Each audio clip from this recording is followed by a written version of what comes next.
Hello viewers, আসসালামু আলাইকুম। আশা করি আপনারা সকলে ভালো আছেন। তো আজকে আমি এমন একটি টিউটোরিয়াল ভিডিও নিয়ে এসেছি যেটিতে আমরা বোল্ড, ইটালিক এবং আন্ডারলাইন কিভাবে করব। তো ভিউয়ার্স, ইফেক্টিভ ডকুমেন্টস তৈরি এবং ডিজাইন করার জন্য আমাদের ফরম্যাট টেক্সট সম্পর্কে জানা প্রয়োজন। ফরম্যাট টেক্সট ডকুমেন্টের বিশেষ বিশেষ অংশে পাঠকদের মনোযোগ আকর্ষণ করতে পারে, যা প্রদত্ত মেসেজের সাথে যোগাযোগ ঘটায়। এই ভিডিওতে আমরা টেক্সটের কিভাবে বোল্ড, ইটালিক, আন্ডারলাইন করা যায় তা জানতে পারবো। তো চলুন ভিউয়ার্স, আমরা এখন একটি ফাইল ওপেন করে নিলাম। ফাইল ওপেন করলে আপনি যদি প্রয়োজন অনুযায়ী বোল্ড করতে চান, আপনি টোটাল সিলেক্ট করে নিতে হবে। আপনি যে পরিমাণ বোল্ড করতে যাচ্ছেন সেটিকে, সেই টেক্সটটিকে বা সেই ফাইলটিকে সিলেক্ট করে নিতে হবে। তারপর হোম মেনুতে গিয়ে এখানে বি লেখা আছে এরিয়ালের নিচে বোল্ড, এটা দিলে লেখাটি বোল্ড হয়ে যাবে বা কালো হয়ে যাবে। তো ভিউয়ার্স, এভাবে আমরা বোল্ড করতে পারি।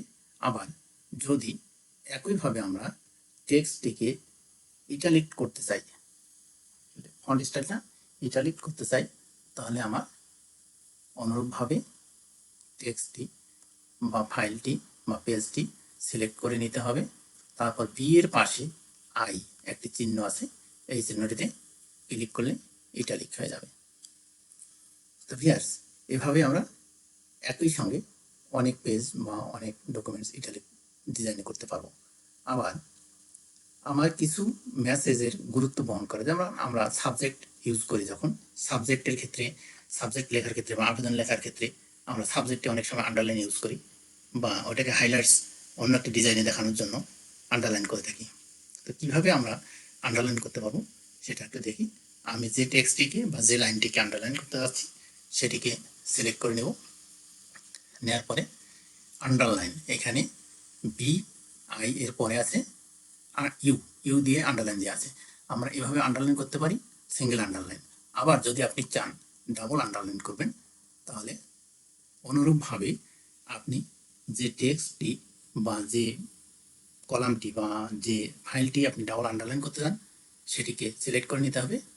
নেওয়ার পরে ইউ এর পাশে ড্রপডাউন একটি চিহ্ন আছে, এখানে ক্লিক করলে দেখা যাচ্ছে ডাবল আন্ডারলাইন। এখানে ক্লিক করে আমরা ডাবল আন্ডারলাইন করতে পারি। তো ভিউয়ার্স, আজকের এই ভিডিওটি আপনাদের যদি কোনো কাজে লাগে বা কোনো উপকারে আসে, দয়া করে লাইক, কমেন্টস এবং বন্ধুদের মাঝে শেয়ার করবেন। ধন্যবাদ এতক্ষণ আমার সাথে